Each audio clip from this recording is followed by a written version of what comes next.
दिव्यांगजनों को सामर्थ्यवान बनाकर पारिवारिक एवं सामाजिक जीवन के दायित्व निर्वहन के लिए भारत सरकार ने सुगम्य भारत योजना में सार्थक पहल शुरू की गई है।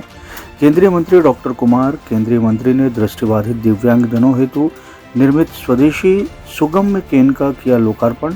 एडिप एवं राष्ट्रीय वयोश्री योजना के 1571 लाभार्थियों को 2 करोड़ 32 लाख के उपकरण किए गए वितरित। टीकमगढ़ शहर के मानस मंच पर केंद्रीय सामाजिक न्याय एवं अधिकारिता मंत्री तथा लोकसभा क्षेत्र टीकमगढ़ के सांसद डॉक्टर वीरेंद्र कुमार ने कहा कि कल तक जो दिव्यांगजन खुद को बोझ समझते थे, उन्हें सामर्थ्यवान बनाकर पारिवारिक एवं सामाजिक जीवन के दायित्व निर्वहन के लिए भारत सरकार ने सुगम्य भारत योजना में सार्थक पहल शुरू की है, जिसके फलस्वरूप दिव्यांग शारीरिक एवं आर्थिक रूप से सबल हो रहे हैं और उन्होंने जीविकोपार्जन भी शुरू किया है। दिव्यांगजन सामर्थ्य बनकर समाज, परिवार और देश के लिए अपना योगदान दे रहे हैं। अधिकारिता शिविर में 2.32 करोड़ रुपए की लागत से 1571 लाभार्थियों को 6561 उपकरणों का निःशुल्क वितरण किया गया। कार्यक्रम की शुरुआत केंद्रीय मंत्री डॉक्टर कुमार ने मां सरस्वती की प्रतिमा पर माल्यार्पण तथा दीप प्रज्वलित कर शिविर का शुभारंभ किया।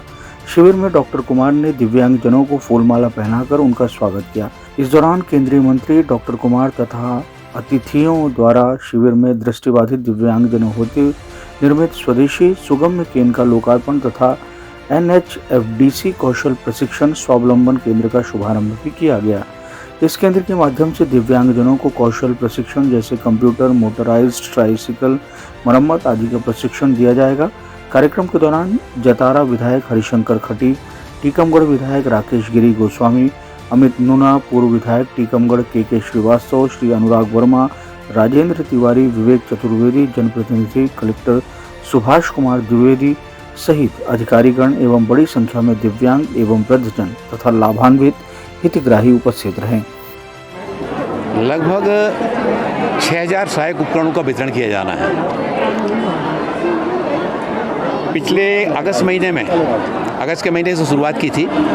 अपने क्षेत्र के जो दिव्यांगजन हैं, जिनको अलग अलग तरह के सहायक उपकरणों की आवश्यकता है, किसी को कान की मशीन की, किसी को दांत की बत्तीसी की, किसी को चश्मे की, किसी को बैसाखी की, किसी को ट्राईसाइकिल की, फिर डॉक्टरों ने परीक्षण किया और उसमें किसी को मोटराइज्ड ट्राईसाइकिल की। और इसके साथ ही साथ ब्रेल लिपि भी जो है ना, जो दृष्टिबाधित बच्चे होते हैं उनके लिए ब्रेल लिपि भी दी जाती है। भारतीय सांकेतिक भाषा लिपि में पहली कक्षा से लेकर 5वीं कक्षा तक की पुस्तकों का डिजिटलीकरण किया है। आगे आने वाले दिनों में 6वीं कक्षा से 12वीं तक का भी हम लोग करने जा रहे हैं। हमारे ज़िले में ये चौथा कैंप हमने लगाया है। इसके पहले लगभग 300 दिव्यांगजनों को और ट्राई मोटराइज साइकिल और इसके अलावा फिर बाकी के उपकरण, व्हील चेयर, ये सब जो है ना, उसका बड़ी संख्या में वितरण 3 बार पहले पूर्व में हो चुका है।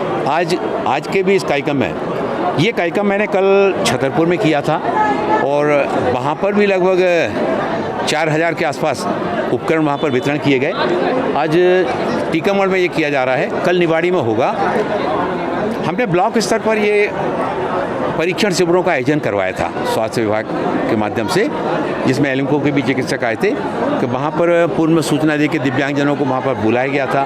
डॉक्टरों ने उनका परीक्षण करके कि किस दिव्यांगों को किस तरह के उपकरण की आवश्यकता है। ये तो उपकरणों का वितरण यहाँ पर हो ही रहा है, लगभग शाम तक चलेगा, सबको उपकरण दिए जाएंगे। इसके साथ ही साथ कोई दिव्यांगजन हमारे क्षेत्र में ऐसे, मान लीजिए किसी का पैर कट गया, हाथ कट गया, तो उनको पंडित दीनदयाल उपाध्याय राष्ट्रीय पुनर्वास जो संस्थान हैं दिल्ली में और कानपुर, उन स्थानों से वो कृत्रिम हाथ और पैर भी लगाए जाने का काम वो भी किया जा रहा है। और हमारे 9 राष्ट्रीय संस्थान हैं, कहीं पर जो स्पीच थेरेपी, सुनने का, किसी को बोलने की बाध्यता है और कोई IQ कमज़ोर व्यक्ति हैं, तो इसके लिए भी हमारे 9 संस्थान देश में अलग अलग स्थानों पर काम कर रहे हैं। आज का ये शिविर के माध्यम से जिन व्यक्तियों को पूर्व में परीक्षण, उनको उपकरण वितरित किए जा रहे हैं। इसके साथ ही साथ जो नए लोग आएंगे, जिनका अभी पंजीयन होगा, उनको आगे आने वाले समय में बाकी लोगों को भी ये सहायक उपकरण वितरण किए जाएंगे और इस कार्य को हम निरंतरता के साथ में आने वाले समय में भी जारी रखेंगे। आदरणीय प्रधानमंत्री नरेंद्र मोदी जी का जो सोच है कि जो उन्होंने दिव्यांग शब्द से इन लोगों को संबोधित किया, इन दिव्यांगों के अंदर अपार प्रतिभाएं होती हैं, वो उनकी प्रतिभा को उभार कर उनको प्रशिक्षण देकर, कौशल प्रशिक्षण देकर कैसे वो आत्मनिर्भर बन सकते हैं, स्वावलंबी बन सकते हैं, उसके लिए सब तरह के प्रयास किए जा रहे हैं। आज यहाँ पर एक स्वावलंबन केंद्र का भी यहाँ पर लोकार्पण किया गया। उस स्वावलंबन केंद्र में लगभग 20-20 के ग्रुप में दिव्यांगजनों को यहाँ पर अलग अलग तरह का प्रशिक्षण दिया जाएगा, जिसमें मोबाइल रिपेयरिंग का भी प्रशिक्षण दिया जाएगा, जिसमें सिलाई का भी दिया जाएगा, कंप्यूटर ऑपरेटर का भी दिया जाएगा। और जो मोबाइल सुधारने के काम में जो युवा प्रशिक्षण लेंगे, उनको प्रशिक्षण होने के उपरांत एक मोबाइल किट प्रदान की जाएगी, जिससे वो जो मोबाइल टूल किट, उस मोबाइल टूल किट को वो अपने बक्से, अपने जहाँ पर कस्बे में रहते हैं या गांव में रहते हैं, वहाँ जाकर अपने काम को वो कर सकेंगे।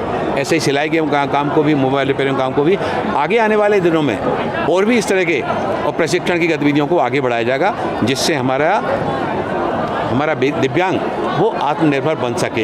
एक स्मार्ट कैन का आज यहाँ पर लोकार्पण किया गया, जो पहले विदेशों से हम बुलाते थे, लेकिन अब वो सुगम स्मार्ट कैन हमारे देश में कानपुर में ही बनने लगी है।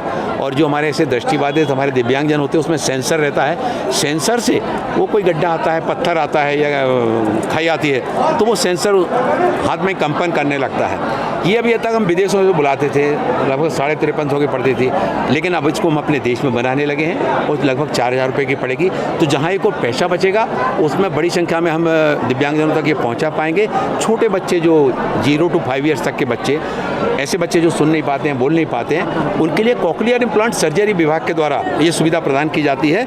और मुंबई का जो हमारा अली आवर जंग हमारा नेशनल इंस्टीट्यूट है, उसने लगभग 219 अस्पतालों को पैनलबद्ध किया है, जहाँ पर इन बच्चों का ये कॉकलियर इम्प्लांट सर्जरी का काम किया जा रहा है। मंत्री जी, टीकमगढ़ जिले से मनोज खरे की रिपोर्ट। CEN न्यूज, देश प्रदेश की ताजा तरीन खबरों के लिए CEN न्यूज को सब्सक्राइब करें और रहें पल पल की खबर से हर पल बाखबर।